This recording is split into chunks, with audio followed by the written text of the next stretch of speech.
दोस्तों political science का एक मोस्ट इंपोर्टेंट क्वेश्चन कि भारतीय लोकतंत्र के धर्मनिरपेक्ष स्वरूप की विवेचना कीजिए।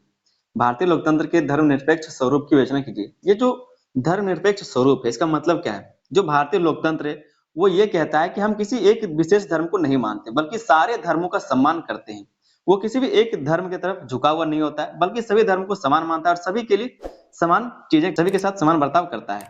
इसीलिए भारतीय लोकतंत्र को धर्मनिरपेक्ष कहा जाता है। और इसी के बारे में आपको बताना है कि भारतीय लोकतंत्र के धर्मनिरपेक्ष के स्वरूपों की विवेचना करना है। ठीक है, मोस्ट इंपोर्टेंट क्वेश्चन, वीवीआई इसको मार्क कर लीजिए, ये क्वेश्चन पूछा जाएगा। चलिए समझते हैं इस क्वेश्चन के आंसर को। इससे पहले अगर आप लोग चैनल पर नए तो आप लोग चैनल को सब्सक्राइब करना ना भूलिए। चैनल को हम बार बार बोलते हैं कि सब्सक्राइब जरूर कीजिए, तो चैनल को आप लोग सब्सक्राइब कीजिए। वीडियो पसंद आता है तो वीडियो पर लाइक कीजिए, अपने दोस्तों में इसको ज्यादा से ज्यादा शेयर कीजिए। ठीक है, शेयर करना, शेयर जरूर करें। समझते हैं इस क्वेश्चन के आंसर को। भूमिका को एक बार देख लेते हैं। क्या कहा जा रहा है कि भारतीय लोकतंत्र का सबसे महत्वपूर्ण आधार उसका धर्मनिरपेक्ष चरित्र है। भारतीय लोकतंत्र का सबसे महत्वपूर्ण आधार क्या है? तो उसका धर्मनिरपेक्ष चरित्र, धर्मनिरपेक्ष जिसको बोलते हैं सेक्युलर। ठीक है, इसका अर्थ यह नहीं कि राज्य धर्म विरोधी है। इसका मतलब यह नहीं कि जो देश है हमारा वो धर्म विरोधी है, मतलब वो धर्म को नहीं मानता, बल्कि इसका मतलब है राज्य सभी धर्मों का समान सम्मान देता है और किसी एक धर्म को विशेष महत्व नहीं देता। इसका मतलब ये है कि जो हमारा देश है वो सभी धर्मों को समान सम्मान देता है, मतलब बराबर सम्मान देता है और किसी भी एक धर्म को विशेष महत्व नहीं देता। भारतीय संविधान ने यह सुनिश्चित किया है कि शासन, कानून, अधिकार और नीतियां किसी धर्म पर आधारित ना हो। जो भारतीय संविधान है उसने ये सुनिश्चित किया है कि जो शासन है, कानून है, अधिकार और नीति है वो किसी भी धर्म पर आधारित ना हो, बल्कि समानता और न्याय पर आधारित हो, इस कारण भारत का लोकतंत्र विविधताओं के बीच भी स्थिर और समावेशी बना हुआ है, स्थिर और समावेशी बना है, ताकि क्योंकि संविधान ने कहा है कि किसी भी लोग की ओर झुकाव ना हो, सभी धर्मों का समान सम्मान हो। इसके कारण इतने सारे विविधताओं के बाद भी जो देश है वो स्थिर और समावेशी बना हुआ है। एक छोटा सा हम लोग भूमिका को समझ लिए, आगे हम लोग धर्मनिरपेक्ष की परिभाषा को देख लेते हैं। धर्मनिरपेक्ष का मतलब क्या होता है? धर्मनिरपेक्षता की परिभाषा। ठीक है, धर्मनिरपेक्षता वह सिद्धांत है जिसमें राज्य किसी धर्म को अपना धर्म नहीं मानता। धर्मनिरपेक्षता का जो सिद्धांत है उसमें यह कहा जाता है कि जो राज्य है वो किसी भी धर्म को, राज्य का मतलब यहाँ पर देश है। ठीक है, राज्य का मतलब ये नहीं समझिए कि झारखंड, बिहार ये सब। राज्य पॉलिटिकल साइंस में राज्य का मतलब होता है देश। ठीक है, धर्मनिरपेक्षता वह सिद्धांत है जिसमें राज्य किसी धर्म को अपना धर्म नहीं मानता और सभी धर्मों को समान आदर व स्वतंत्रता प्रदान करता है। सभी धर्मों का आदर करता है, बराबर सभी धर्मों को बराबर स्वतंत्रता प्रदान करता है। सरदार पटेल के द्वारा क्या कहा गया इसके बारे में? सरदार पटेल ने कहा, भारत की एकता का आधार किसी एक धर्म में नहीं बल्कि सभी धर्मों के समान सम्मान में है। भारत की एकता का आधार किसमें है?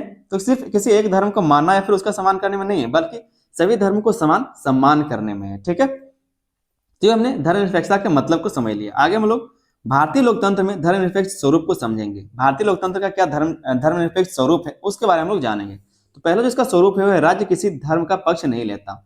राज्य जो है वो किसी भी धर्म का पक्ष नहीं लेता है। ठीक है, भारतीय संविधान के अनुसार सरकार ना तो किसी धर्म को अपना राष्ट्र धर्म घोषित करती है और न ही किसी धर्म की मान्यताओं को शासन का आधार बनाती है, मतलब देश अलग बात है और अपनी व्यक्तिगत राय अलग बात है। अगर कोई सरकार में जो है उसका जो मानने का चीज है कि वो किस धर्म को मानेगा वो बात अलग है, लेकिन देश का जब बात आएगा तो किसी भी धर्म को देख करके काम नहीं करेगा। इससे यह सुनिश्चित होता है कि सभी लोगों के साथ, चाहे उनका धर्म कोई भी हो, सरकारी नीतियां समान रूप से लागू हो और कोई भी धार्मिक समूह अपने धर्म के आधार पर विशेष अधिकार प्राप्त ना कर सके, और कोई भी जो समूह है वो अपने धर्म के आधार पर कोई विशेष प्राप्त ना कर सके, कोई विशेष चीजों को प्राप्त ना कर सके। ठीक है, दूसरा जो इसका स्वरूप है सभी धर्मों को समान सम्मान, सभी धर्मों को समान सम्मान, बराबर सम्मान देना, इज्जत देना। भारतीय राज्य का मूल सिद्धांत है,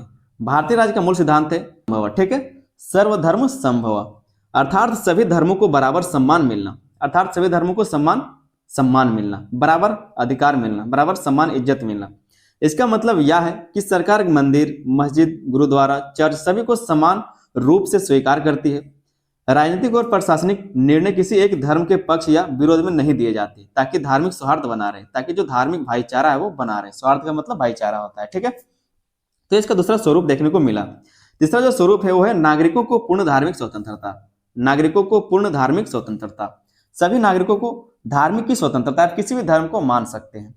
भारत में हर व्यक्ति को अपनी पसंद का धर्म मानने, उसका प्रचार करने और उसे बदलने का अधिकार है। यह अधिकार संविधान के अनुच्छेद 25 से 28 में दिया गया है।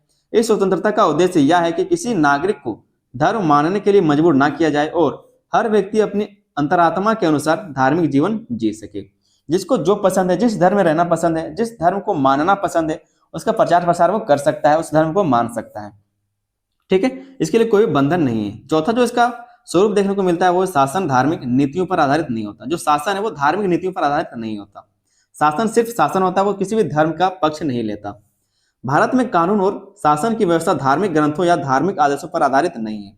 भारत में जो कानून है और जो शासन की व्यवस्था है वो धार्मिक ग्रंथों या धार्मिक आदेशों पर आधारित नहीं है। ना ही किसी धार्मिक ग्रंथों को मानता है, ना ही धार्मिक आदेशों को मानता है। सभी नीतियां संविधान, संसद द्वारा बनाए गए कानूनों और लोकतांत्रिक प्रक्रियाओं पर आधारित होती है। जो भी नीति बनाई जाती है वो संविधान से आधारित होती है, संसद के द्वारा बनाया जाता है और कानूनों और लोकतांत्रिक प्रक्रियाओं पर आधारित होता है। इस वजह से राज्य की नीतियां तर्क, समानता और न्याय के सिद्धांतों से संचालित होती है, ना कि किसी धार्मिक आस्था से। और इस प्रकार से जो नीतियां हैं राज्य की, वो तर्क पर, समानता और न्याय के सिद्धांतों पर संचालित होता है, ना कि किसी धर्म की आस्था से। पांचवा जो इसका प्रभाव स्वरूप है वो है अल्पसंख्यकों की सुरक्षा और अधिकारों का संरक्षण। जो अल्पसंख्यक है देश के, उसका सुरक्षा और अधिकारों का संरक्षण ये करता है। भारतीय धर्मनिरपेक्षता का एक बड़ा पहलू है। भारतीय धर्मनिरपेक्षता का एक बड़ा पहलू है क्या? अल्पसंख्यकों की सुरक्षा, अल्पसंख्यकों की सुरक्षा करना। संविधान उन्हें अपने धर्म, भाषा और संस्कृति को संरक्षित रखने का विशेष अधिकार देता है। इससे उन्हें यह भरोसा मिलता है कि लोकतंत्र केवल बहुसंख्यकों का शासन नहीं बल्कि सभी का समान शासन है। लोकतंत्र केवल बहुसंख्यकों का शासन नहीं बल्कि सभी का समान शासन है। ऐसा इसमें कहा जा रहा है कि अगर कोई क्षेत्र, जैसे इतना बड़ा एरिया है, वहां पर अगर कोई 10 लोग अल्पसंख्यक है और बाकी सब एक जात का लोग है, तो ऐसा नहीं कि उनको जबरदस्ती इसमें मिला लिया जाए।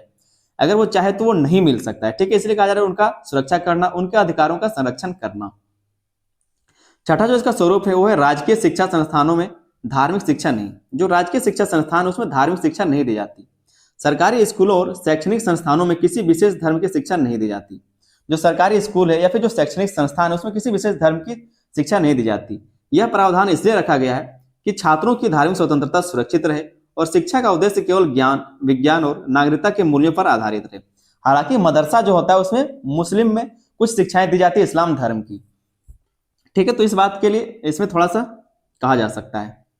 आगे देखते हैं हम लोग सातवां जो इसका स्वरूप है, धर्म आधारित राजनीतिक भेदभाव की मनाही। धर्म के आधार पर राजनीतिक भेदभाव नहीं किया जा सकता। ठीक है, तो ये एक स्वरूप है भारतीय लोकतंत्र का।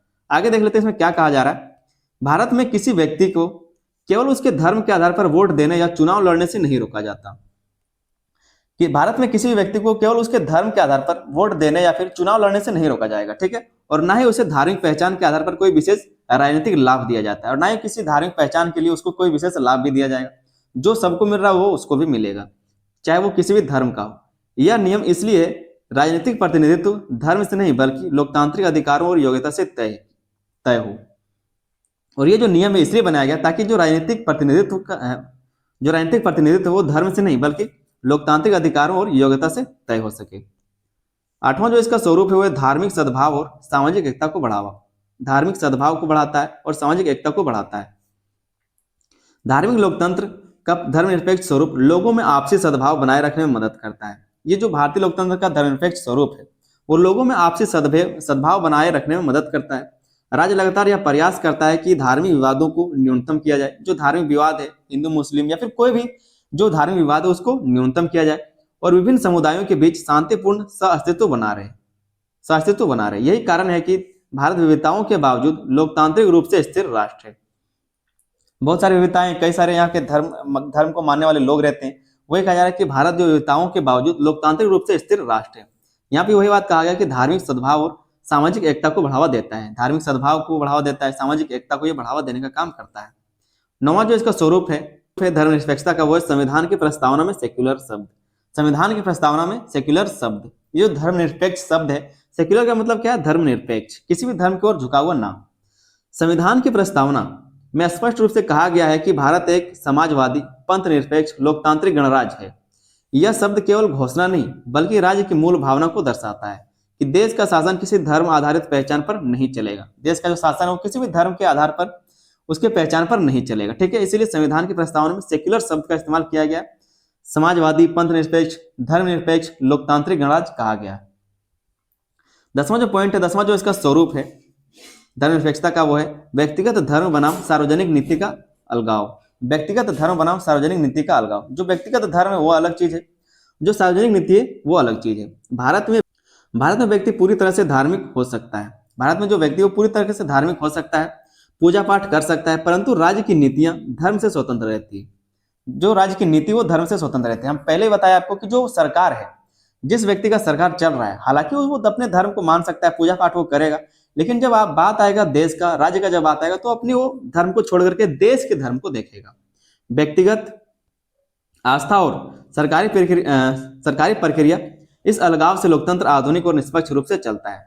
जो व्यक्तिगत आस्था है और जो सरकारी प्रक्रिया है कि इस अलगाव से, मतलब दोनों एक अलग अलग बात है, दोनों का अलगाव है, दोनों अलग अलग बात है। पर्सनल बात अलग रहता है, जो हम किस धर्म को मानते हैं वो बात अलग है, और देश के हित में क्या अच्छा होगा वो बात अलग है। वही कहा जा रहा है कि व्यक्तिगत आस्था और सरकारी प्रक्रिया, इस अलगाव से लोकतंत्र आधुनिक और निष्पक्ष रूप में चलता है। 11 नंबर में जो इसका आप स्वरूप देखेंगे धर्मनिरपेक्षता का, वो है धार्मिक विवादों में राज्य की तटस्थ भूमिका। धार्मिक विवादों में राज्य की तटस्थ भूमिका। जब भी देश में धार्मिक विवाद या तनाव उत्पन्न होता है, राज्य किसी पक्ष का समर्थन नहीं करता, राज्य किसी पक्ष का समर्थन नहीं करता, क्योंकि देश का कोई भी अपना धर्म नहीं होता है, ठीक है। देश का सिर्फ एक ही धर्म है, सभी को समान रूप से देखना। उसकी जिम्मेदारी कानून व्यवस्था बनाए रखने और सभी समुदायों की सुरक्षा सुनिश्चित करने की होती है। यह तटस्थता धर्मनिरपेक्षता को और भी मजबूत बनाती है। ये तटस्थता है वो धर्मनिरपेक्षता को और भी मजबूत बनाता है। आगे एक छोटा सा निष्कर्ष को देख लेंगे। यहाँ पर जो आपने पॉइंट समझा, 11 पॉइंट यहाँ पर लिखा होता है, आप चाहे तो और इसको बढ़ा के लिख सकते हैं। यहाँ पर जो पैराग्राफ लिखा हुआ है इसको आप और बढ़ा करके लिख सकते हैं, ठीक है, और बढ़ा करके इसको लिख सकते हैं। बस मेन पॉइंट आपको याद रख लेना है। अगर आप चाहे कि हम 4 पेज एग्जाम में लिखना चाहते हैं तो 4 पेज भी लिख सकते हैं। सब मिला के अगर 4 पेज लिखना चाहते हैं 15 नंबर क्वेश्चन के, तो आप लिख सकते हैं, ठीक है। बस मेन पॉइंट को आपको याद रखना है। ये जो धर्मनिरपेक्षता है इसका क्या स्वरूप रहा है भारतीय लोकतंत्र में, ठीक है। निष्कर्ष को हम लोग समझ लेते हैं। निष्कर्ष में यह कहा जा रहा है कि भारतीय लोकतंत्र का धर्मनिरपेक्ष स्वरूप इसकी सबसे बड़ी विशेषता है। यह केवल शासन का सिद्धांत नहीं बल्कि भारत के सामाजिक ढांचे का मूल आधार है। भारतीय राज्य सभी धर्मों को समान सम्मान देता है, धार्मिक स्वतंत्रता सुनिश्चित करता है और कानून व नीतियों को धर्म से अलग रखता है। इसी संतुलन ने भारत को एक ऐसा लोकतांत्रिक देश बनाया जहां विविध धर्म, संस्कृति और परंपराएं शांति और समानता के साथ फल फूल रही हैं। तो एक छोटा सा निष्कर्ष का आपको इस तरह से लिख देना है। उम्मीद करते हैं क्वेश्चन का आंसर आपको बहुत ही डिटेल में समझ में आ गया होगा। बस आपको प्रभाव बताना था, स्वरूप बताना, ठीक है। बस आपको एक छोटा सा स्वरूप के बारे में बताना था कि जो धर्मनिरपेक्षता है भारतीय लोकतंत्र में उसका स्वरूप कैसा है। चैनल पर नए तो आप लोग चैनल को सब्सक्राइब जरूर कर ले। वीडियो पसंद आए तो वीडियो पर लाइक करें, अपने दोस्तों को इसको शेयर करें, ठीक है। इस वीडियो को ज्यादा से ज्यादा शेयर करें। चलिए मिलते हैं अगले वीडियो में, तब तक के लिए धन्यवाद। जय हिंद।